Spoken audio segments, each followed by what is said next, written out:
Hello, ladies and gentlemen. It's the Historical Gamer once again, and I'm doing another. I hate to call it a top 5 list because it's really not. Again, I'm not reviewing these games. They're just games that I'm personally looking forward to playing, and I think maybe you'd enjoy seeing what's out there. But really, in my opinion, these are the 5 games that I personally am looking forward to this year, the year of 2015. So this video is the top 5 games that I am looking forward to. Keep this in mind. This is purely based on my own personal preference, what I would like to see, the games I'm excited for, and what I think.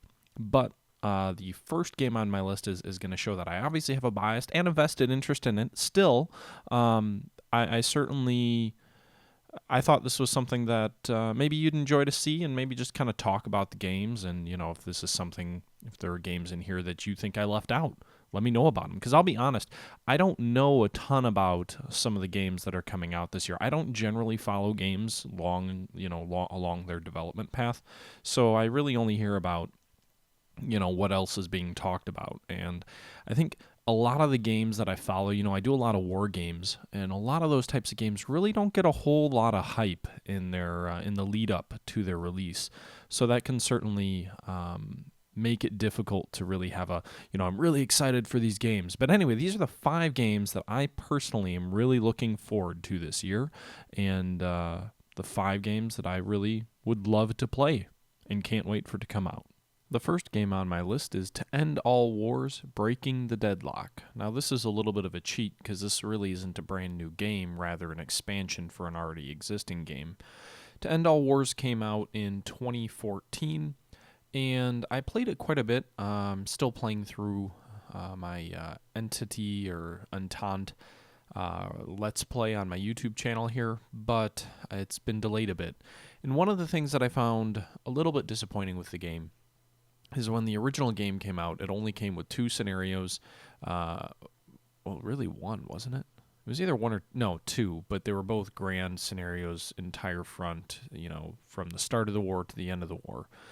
And that's all right if you cut things down a bit. Now, the game did a really good thing in my mind, and they basically split the East and West allies, so the Russians and their cohorts and the French and British and their cohorts are each their own team, but then the Central Powers, in my opinion, were mistakenly grouped together as one massive team, which meant that the Western Allies, or the Western Entente, could be played pretty easily, and it was a nice kind of intro into the game. But the Eastern Allies, which covered a lot more ground, were a little bit more of a step up, and then the Germans were the ultimate hardcore, because you have the Germans, the Austrians, and all the Central Powers lumped in as one group. Now, I don't believe this game is changing that fundamental setup, but what they are doing and what they have announced is that they will be adding a bunch of smaller, shorter scenarios, or perhaps longer scenarios, but more limited in scope. And I think that's a brilliant idea, and that reason alone is why this game is on my top 5, to watch for 2015, because essentially, the age-odd system can be difficult to get into for new players, and there's a lot to learn, there's a lot to manage, and unless you want to totally grog out, To End All Wars really doesn't fit that niche. But I do think with this expansion where they're going to be adding a bunch of more scenarios, and many of them are going to be smaller, there's definitely a good deal of opportunity for this to perhaps branch out, capture some more people, maybe a little bit bigger audience, maybe teach the game a little bit better without totally overwhelming the player, and just make it a better experience overall to get into it if you're already not a huge age-odd fan. So for that reason alone, this game is on my top 5 games that I am looking forward to in 2015. The next game on my list is Naval Action. Now, this game is in development and is being put out by Game Labs, which is the same group that put out Ultimate General Gettysburg. Not sure the details on who's actually coding and all of the art and all that, if it's the same people or what have you. But it's being put out by the same people who put out Ultimate General Gettysburg. If that's a game you're not familiar with, I highly recommend it. Check out my I'll put the link in the description, but if you missed the first video I did, which was my favorite 5 games of 2014, 2015, it mentions Ultimate General Gettysburg quite prominently. It's a great turn, a great real-time strategy, Civil War kind of beer and pretzels game. A lot of fun. A lot of parallels to Sid Meier's Gettysburg from back in the late 90s. But Naval Action looks, and from what I've been able to see and play so far in the beta, looks and feels a lot like a modern remake of Age of Sail. That's my initial interpretation of. From my understanding, the game is still a ways off from release, but my guess, and I haven't seen anything about a launch date, my guess is it will come out sometime during 2015. But yeah, it looks and feels a lot like Age of Sail. And something I haven't done anything on in any of my videos is Age of Sail, which is one of the games that was really kind of early in my computer wargaming collection was Age of Sail 2 and Age of Sail 2 Privateer's Bounty. Those are two games that I played a ton over at an organization called the Virtual Fleets, which was kind of like a clan-based website, still around, which was very prominent in the Age of Sail games and was a lot of fun. I was in the clan that was part of the Royal Navy. And this game is a real-time naval combat game that it feels very authentic from what I can see here. Tacking, wind position, range, guns, that's all very relevant. Boarding, I assume, is going to be something that you can do. And it seems from the screenshots like it's going to have a lot in common with the Age of Sail games. Probably, definitely a more accelerated combat model. You're not going to be taking 20 minutes to approach an enemy fleet like you would in real life, but Age of Sail didn't do that either. The old Age of Sail 2 by Talonsoft, it was kind of, ships were moving much quicker than they should in the Age of Sail, but still a very authentic feeling and real feeling naval combat game, something that I think is desperately needed and something that hasn't been done and hasn't been done well in quite some time, at least not in a 3D kind of graphically managed game. Maybe some of the like 2D kind of more management, maybe like a combat modern, I can't speak, more like a command modern air naval combat type game, something like that, but for Age of Sail maybe. Some of those might be out. I haven't played any of those, but definitely an underserved category and something I am keeping my eye on, a game that I will probably pour tons of time into, and when it comes out, I will bet that I will make a whole bunch of videos for it. So stay tuned. This is just a real short clip of some gameplay that's already been released for it. But yeah, Naval Action, another game that I'm really excited about, and I recommend when it comes out you check it out. And if you're not paying attention to it, well, I'm sure I will mention it here. So stay tuned, keep your eyes out, and let me know what you think about this. All right, so here's where my list starts to become maybe a little bit, well, actually, no, because this, and I didn't preface this earlier, but this list is really in no particular order. The first game I mentioned, the fifth game I mentioned, I'm just saying games that I'm looking forward to, so it doesn't matter where in this order it comes up. These are games that I'm really interested in, and I would love to play, and we'll probably do some videos of. So with that being said, we'll do one more game that's probably a little bit more niche, and that is Beyond the Sidelines Football. I've done a few videos on Out of the Park Baseball. Big fan of the series, big fan of sports management simulation games. I did do a video on Football Mogul 15, which is kind of a competitor to this game, but I really hope Beyond the Sidelines goes into a lot more depth and granularity, because one thing that I think is missing from any of the football games that I've played is they just don't have the same attention to detail and sort of that front office feel of running a football organization that the Out of the Park games tend to have, and that most games that cover baseball even have. Baseball Mogul, to my recollection, has a lot more detail and granularity to its simulation than Football Mogul does. So really looking forward to this. It's called Beyond the Sidelines. It's being put out by Out of the Park Developments, the same guys who make Out of the Park Baseball, as you can guess by the name. I'm kind of worried I might have to wait a year or two before it's really up to par, because my understanding is they're not letting you do any kind of historical replays or anything like that. A lot of the elements that really make the Out of the Park Baseball series fun and interesting, but it's hard for me to blame them. Sports games to come out with all of the features that you have in your other game that's been running for 15 years in the first shot of a new sport is unlikely. They certainly didn't get all of that granularity packed into their first franchise hockey manager game, which they also have out, which came out last year.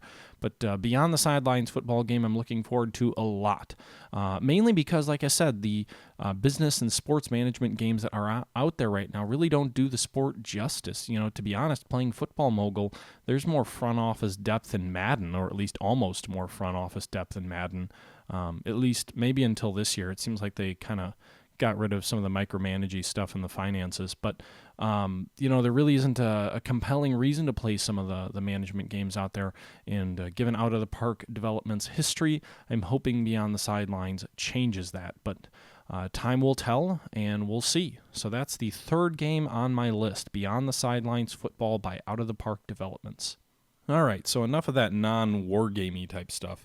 Beyond the Sidelines Football is the only war game or non-war game that I'm going to mention in this video. The only, it's a strategy game, so I won't go that far, but really the only game in here that isn't going to be a war game. The fourth game on my list is seeing me shift a bit more into kind of the mainstream, if you will, and that's going to be Hearts of Iron 4. Now, I've seen some criticisms of this game. Obviously, it's not out yet, but I've seen some criticisms of this game by some people who are very interested in the Hearts of Iron series. A lot of people are claiming or saying that Paradox has abandoned the hardcore and that it's going to be pandering to just kind of the mainstream audience, and that the game won't be nearly as granular or detailed as the previous Hearts of Iron games. But I'm still looking forward to it for a few reasons. I never actually played Hearts of Iron 3. I have it. I think it's somewhere in my Steam wallet or something like that. I have it. I just haven't given it a go yet. And, it looks, I cranked up Hearts of Iron 2. I got in a bargain bin somewhere like a year and a half ago or something like that. Couldn't really get into it, but looked interesting, just didn't have the time at the time. So it's hard for me to say, because if it really is abandoning a lot of that, detail and some of the things that make the Hearts of Iron series special, then maybe it isn't something too exciting. But here's the thing. For me, Paradox has been hitting home runs lately. I don't see Crusader Kings 2 being a generic mainstream game. It may have gotten that way to some extent, but that's just in my opinion because of how damn well they made that game. Just how finely polished and how brilliant that game was put together. Now, it's true that the Hearts of Iron series doesn't have the same sort of family storytelling arc built into it that Crusader Kings and Europa Universalis can, because those games are much more based on dynasties, families, histories, which leave a lot more to storytelling. My perception of the era that Hearts of Iron is looking at, since it is, pre-World War II and leading into World War II, is that it's going to be a much more combat-focused game, whereas really the heart of the Crusader Kings and Europa Universalis series is not the combat. That's an element to the game, but that's not the heart of the game, in my opinion. The heart of the game is the dynastic storytelling.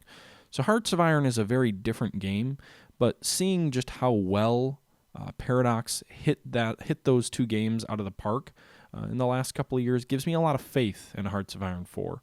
So I guess we'll see. I know there's a lot of skeptics out there, but it is something that I'm really interested in, and I'm hoping I can get into it because, jumping in straight into Hearts of Iron 3 or 2 or something like that might be a little bit much for someone who's not familiar with the series. I play a lot of hardcore war games. I don't know if you want to call them hardcore, but, a lot more detailed, difficult to get into war games. But it is nice to be able to get a game you can just jump into and start learning. And I think that's one thing that the recent games put out by Paradox really excel in, is that ability to allow you to jump in and understand things and get going, but having an incredibly rich library of information to pull from. And even though you can jump into the game quick, they take a long time to master.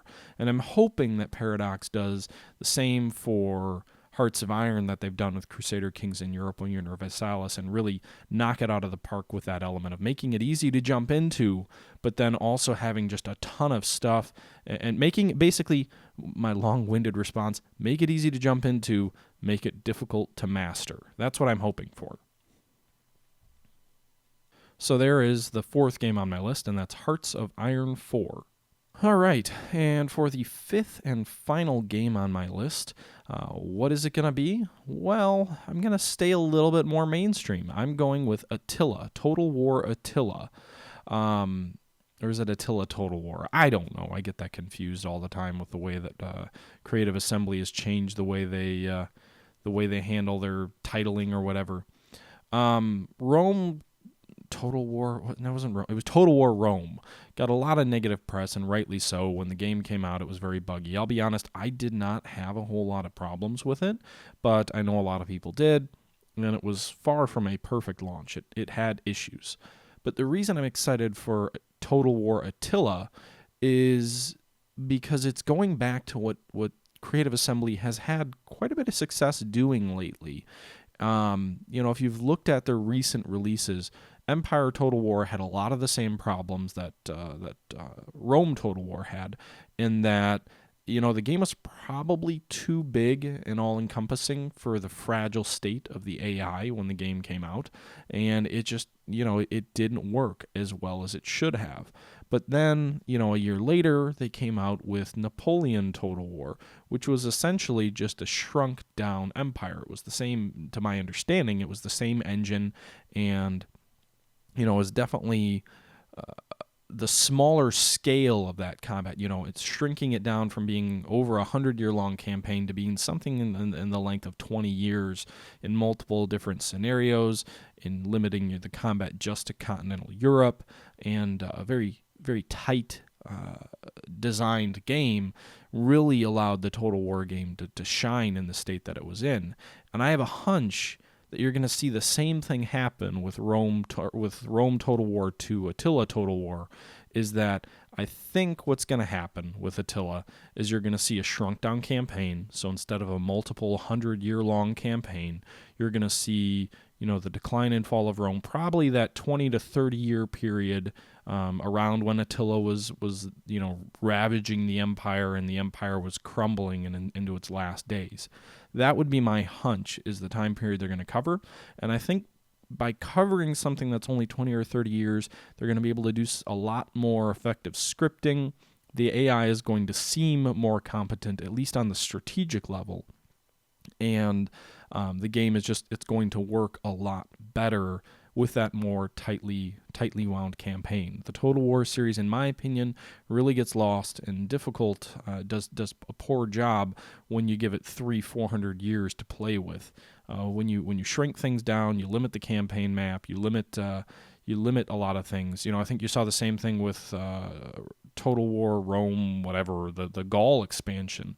I think that was a very well done game, and I think that's where Creative Assembly seems to miss the boat. A lot of people really love this all-encompassing massive empire builder that stretches 100 years, but I think where you actually see the best product is when they shrink it down and they cover 20 or 30 years and maybe even a shrunk down geography. So my hunch is that's where they're going to go with this. I really would like to see them go more freeform with, a long time that you can play through. Something like Rome Total War 1 with the Barbarian Invasions game, which is my favorite Total War game of all time. You already had the established Roman Empire. I think it was like 200-something AD, shortly after Constantine, during all the religious strife in the empire. And basically just trying to hold the Western Empire together was incredibly difficult. And I think that game was absolutely phenomenal. But I will say that since that game, Rome has had a lot of problems with, or not Rome, Total War has had a lot of problems with the long, extended, drawn-out campaigns, and I think that's why Attila's going to do well, just like Napoleon did, in my opinion. I guess we'll see, but that is my fifth most anticipated game, Total War Attila, or Attila Total War, whatever that is. Basically the shrunk down Rome Total War, because that's what's going to end up being, and I think it'll do a better job of that. Anyway, those are my 5 most anticipated games of 2015 for me personally. Again, these are my own take. They express my personal opinion and views.